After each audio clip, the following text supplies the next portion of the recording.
The polished marble floors of MGM studios. The smell of expensive cigars and even more expensive aftershave. Hollywood, 1954. Charles Buchinsky sits across from studio executive Harold Goldman in an office decorated with Oscars and photographs of stars whose names shine on theater marquees across America. At 33 years old, Charles has been grinding through small roles for 4 years, always the heavy, always the guy who dies in the second act.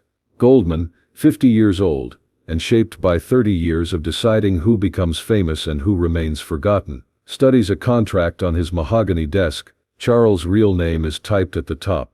Charles Dennis Buchinsky. To Goldman, it might as well say career killer in bold letters. Charles, Goldman says, lighting a Cuban cigar that costs more than most people make in a week. We need to discuss your name. Charles waits. He's learned that in Hollywood, silence often reveals more than questions. Buchinsky, Goldman continues, letting the syllables fall like stones. It sounds, he pauses, choosing his words carefully. Foreign, ethnic, un-American. Charles feels something cold settle in his chest. The same feeling he got as a kid when teachers couldn't pronounce his name, when neighbors made comments about the Lithuanian family in the coal patch, when being different meant being lesser. It's my father's name, Charles says quietly. My grandfather's name, my family's name. Goldman waves this away like smoke. Your family isn't trying to be a movie star in America. You are. And American audiences don't buy tickets to watch someone they can't identify with. The office falls silent, except for the distant sound of movie sets, the machinery of dreams being manufactured by people who understand the difference between what sells and what doesn't. What are you suggesting? Charles asks. Goldman slides a piece of paper across the desk. We've had our publicity department work up some options. Charles Bronson, Charles Bronson, Charles Bronson, all strong American names that test well with focus groups. Charles stares at the list, seeing his heritage reduced to marketing research and demographic polling. You want me to change my name? I want you to succeed. And Buchinsky doesn't succeed in this business. It's too ethnic, too hard to pronounce, too foreign for American audiences in 1954. Goldman leans back in his leather chair, the picture of a man who's had this conversation before, with other actors whose names didn't fit the American dream. Charles, look at the reality.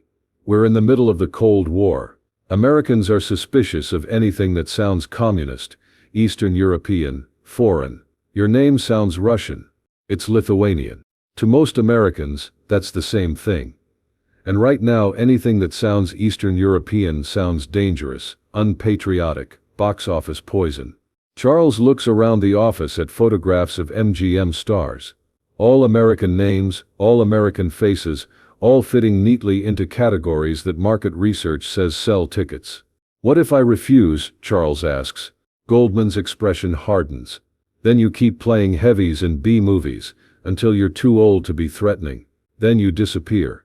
Hollywood's full of character actors nobody remembers. The threat hangs in the air like cigar smoke. Charles understands the choice being presented: assimilate or disappear. Become American enough for American audiences or remain forgotten. Mr. Goldman, Charles says, can I tell you about my father? Goldman checks his watch, signals that he's allowing this tangent, but his patience is limited. Walter Buchinsky came to America from Lithuania, with nothing but the clothes on his back, and the belief that hard work could build a life. He worked in the coal mines for 30 years, 16 hours a day, so his kids could have opportunities he never had. Charles pauses, letting that sink in. He died when I was 10. Black lung disease from breathing coal dust, so his family could survive. His last words to me were about being proud of who you are, where you come from, the price your family paid to get you where you are. Goldman shifts uncomfortably. This isn't going according to script. That's very touching, Charles, but I'm not finished. Charles interrupts, his voice carrying a edge Goldman hasn't heard before. You know what I learned in those coal mines before the war? I learned that respect isn't about having the right name or looking the right way. It's about doing the work, showing up when it matters, proving your worth through action. Charles stands up. walks to the window overlooking the studio lot, where hundreds of people work to create the illusion of American dreams. You know what else I learned? I learned that Americans come from everywhere, that this country was built by people whose names didn't sound American until they made them American through sweat and sacrifice and contribution. He turns back to Goldman. My name is Charles Buchinsky. It's Lithuanian. It represents 5 generations of men who worked themselves to death so their sons could have better lives. And you want me to throw that away because it doesn't test well with focus groups.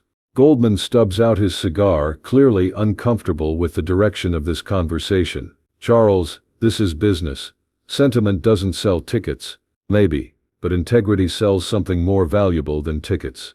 It sells authenticity, and I think American audiences are smart enough to tell the difference between authentic and manufactured. Charles sits back down, looks directly at Goldman. Here's what I'll do. I'll take your contract, with my real name on it, and I'll prove that an actor named Buchinsky can be just as successful as any actor with a made-up American name. And if you're wrong? If audiences reject you because your name sounds foreign, Charles shrugs. Then I fail as Charles Buchinsky. But at least I fail as myself, not as some marketing department's idea of who I should be. Goldman stares at him for a long moment, recalculating.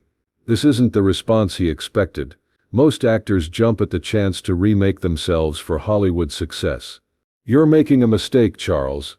A career-ending mistake. Maybe. But it's my mistake to make. Goldman opens his desk drawer, pulls out a different contract. Charles Buchinsky's real name typed at the top. No suggested alternatives, no marketing compromises. Against my better judgment, Goldman says, I'm going to give you a chance to prove me wrong. But when this backfires, when your foreign name kills your career, don't come crying to me about missed opportunities. Charles signs the contract with his real name, stands to leave. Mr. Goldman, he says at the door, you're right about one thing. Americans do want to identify with their movie stars, but maybe they want to identify with someone real, someone who didn't abandon his heritage for the sake of convenience. Charles walks out, leaving Goldman staring at a signed contract that goes against every principle of 1950s Hollywood marketing. 6 months later, Charles Buchinsky appears in House of Wax alongside Vincent Price, small role but memorable. His ethnic features and foreign name actually work in his favor, making him more distinctive than the generic American leading men filling other roles. 2 years later, he's cast in Machine Gun Kelly as the title character, a Lithuanian American playing an Irish American gangster, proving that talent transcends ethnicity. But it's not until 1960 that Charles proves his point definitively. The Magnificent Seven makes him internationally famous, his name and face recognized around the world. Charles Buchinsky, the foreign-sounding actor Hollywood said would never succeed. Ironically, by 1968, when anti-war sentiment and changing social attitudes make ethnic diversity more marketable, Charles finally changes his name to Bronson, not because he's ashamed of being Lithuanian, but because he's established enough to choose his own identity rather than having it chosen for him. Harold Goldman, still at MGM, sends him a note. Charles, I was wrong about your name being career poison. Turns out Americans were ready for authentic before the market research said they were. Congratulations on proving that sometimes integrity is the best marketing strategy. 20 years later, when Charles Bronson is the highest paid actor in the world, he keeps a framed photograph of his father Walter Buchinsky on his desk. Not as a reminder of poverty overcome, but as proof that honoring where you come from can take you places you never imagined.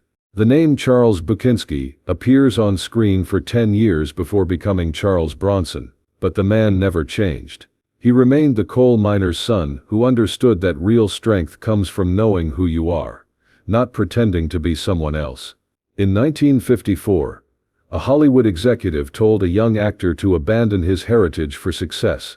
The actor refused, kept his foreign name, and became one of the biggest stars in the world.